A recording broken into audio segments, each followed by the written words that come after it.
Asistăm la derbiul cu cea mai lungă istorie din fotbalul românesc. Este jocul cu numărul 179, un joc care se dispută din nou fără spectatori, la fel ca dubla din cupă. Este o situație care, într-o oarecare măsură, avantajează pe FCSB, dacă stăm să ne gândim la ce presiune puneau suporterii câinilor pe jucătorii FCSB-ului.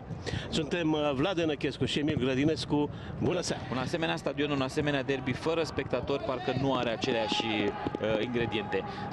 FCSB-ul începe în această seară după multiple probleme cu COVID și jucătorii puși pe margine, cu Andrei Vlad în poartă, Crețu, Miron, Cristea și Panțâru în defensivă, Perianu, Ovidiu Popescu și Florin Tănase în linia mediană, Denis Man, Sergiu Buș și Olimpiu Moruțan, FCSB, și de remarcat că sunt 11 jucători toți din România.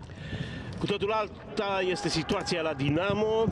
O mulțime de străini, Mejias în poartă, Gonzalez, Pulici, Grigore și Lopez în apărare, Ianuș Gol și Răuță la închidere, Camara, Borja Vaie și Andreas Mihaiu, mijlocaș ofensiv. Vârf de atac este Adam Nemeț. În teorie Dinamo are tot lotul valid și vor mai sosi desigur întăriri.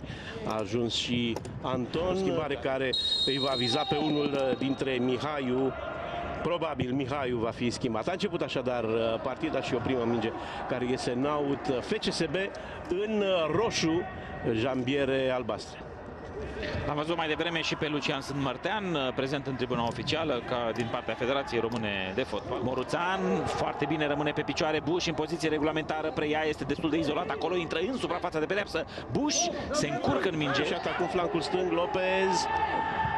Pasă bună a lui Lopez, Camara în careu, centrează pe jos Camara. O minge care a trecut foarte aproape de poarta lui Vlad. Mare ocazie. Da, pe lângă minge Borja Vaie. 4-5 jucători de la FCSB sunt în marginea careului. Moruțan și lovitura de cap al lui Tănase trece alături. 1-1 la ocazie importante. Cere asistentului un fanion ridicat. De aici nu o să ne dăm seama. Lovitura de cap a lui Tănase trece alături. Au încercat să facă pasul în față câinii roșii.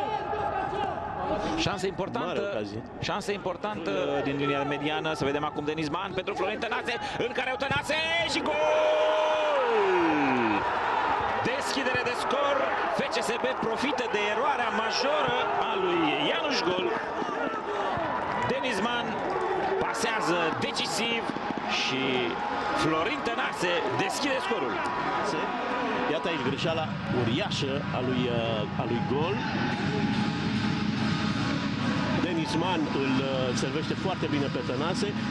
Foarte bună această sincronizare Buș-Tănase. Buș care, repet, îi face loc. E un culoar acolo creat de Buș, într-adevăr. Îi face loc lui Tănase și Tănase înscrie simplu pe lângă portar. Deschidere rapidă de scor, minutul 8. Spuneam, un început turbulent de meci cu ocazii la ambele porți. Tănase punctează și este al 7-lea său gol împotriva lui Dinamo. Frumoasă preluare lui Camara în centrul careului, ocazie mare! Oprește mingea Miron, excepțional. Fază importantă pentru Dinamo. Urcă în careu cei doi stoperi, Miron și Cristea. Interesantă alăturare de nume. Miron Cristea a fost patriarh al Bisericii Române. A fost prim-ministru. Iată centrare acum. Bună centrare, 2-0. Centrare perfectă a lui Ovidiu Popescu și înscrie Cristea. Cristea face 2-0 la o schemă interesantă de corner. De regulă FCSB suferă sau a suferit la cornere și la alt gen de faze fixe. Ce face Straton în tribune? Da, e o schemă bine făcută, nu este offside în momentul centrării. Cristea pare să fie în poziție regulamentară și o reluare destul de simplă, destul de ușoară a lui Cristea, scăpat din marcaj de Isma Lopez. Nu este Ismail Lopez. Ricardo Grigore. Ricardo Grigore, da. Cred că asta și spunea acolo oarecum Contra, l-am văzut cu brațele ridicate, ce se întâmplă, ce faceți acolo. Panțăru ocupă locul în centru, pentru că a făcut un schimb de acolo cu Miron. Miron se agață de adversar, bună apariția lui Gonzalez și se dă penalti. Se dă penalti pentru Dinamo. Este o mână, cred, pe care Panțăru a pus-o în figura lui Gonzalez.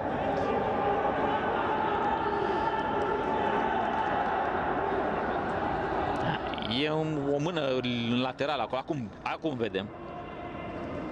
O mână în piept așa, da. Nu prea e penalti. Borja Vaie se oprește un pic, îl culcă pe Vlad și înscrie sub bară.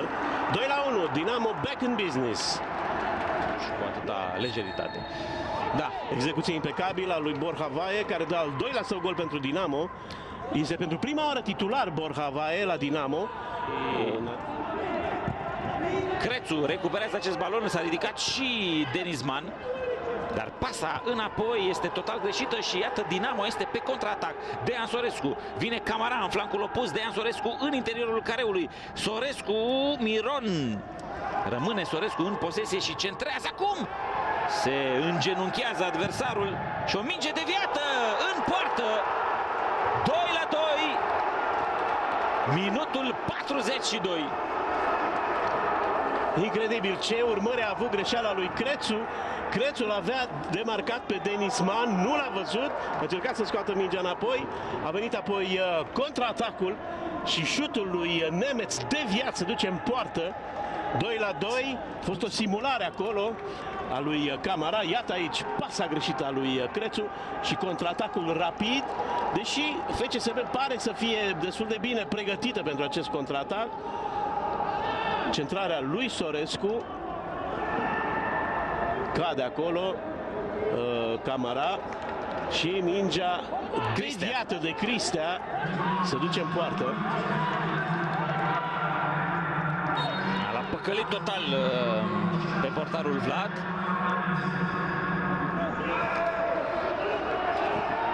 Aș zice mai degrabă că este un autogol.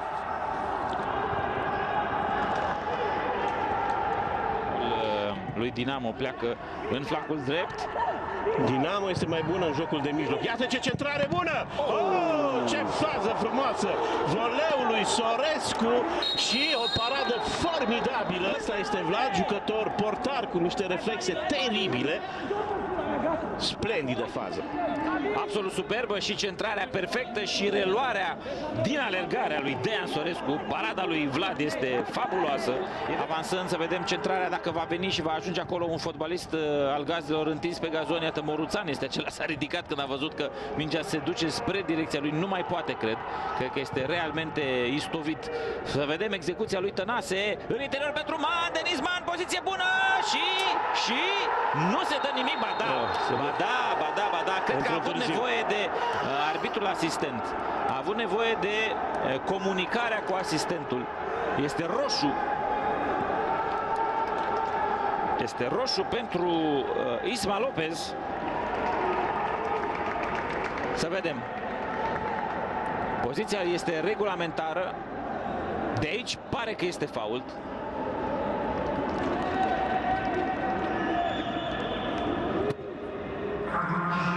Atinge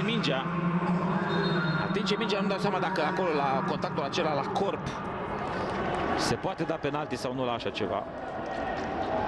Când spuneam că e gheața subțire pentru roșii-albaștri. Tănase de regulă se oprește când bate penaltiul, o face și acum. Da, Mehias n-a știut asta și iată reacția nervoasă a lui Mihai Stoica, care cred că plânge, da, plânge în hohote. Minutul 76 și FCSB este din nou în avantaj. Al doilea gol al lui Tănase în acest meci. Suprema a agățat acea minge care a rămas în continuare în posesia FCSB-ului. Mehias nu l-a studiat pe Tănase. mulți portari din Liga 1 știu cum execută Tănase. Tănase nu schimbă stilul de a bate. Întreruperile pe care le-am văzut în repriza secundă.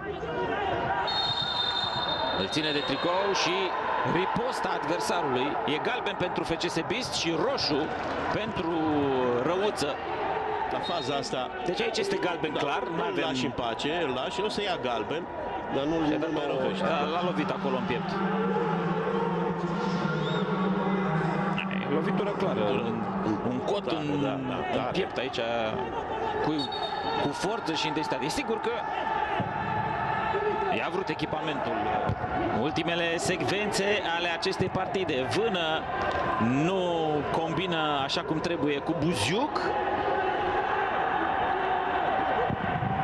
Cele 3 minute indicate de Petrescu sunt epuizate acum, probabil o ultima acțiune a lui Dinamo, dar nu, Petrescu nu mai are această răbdare și oprește acest meci, prieteni.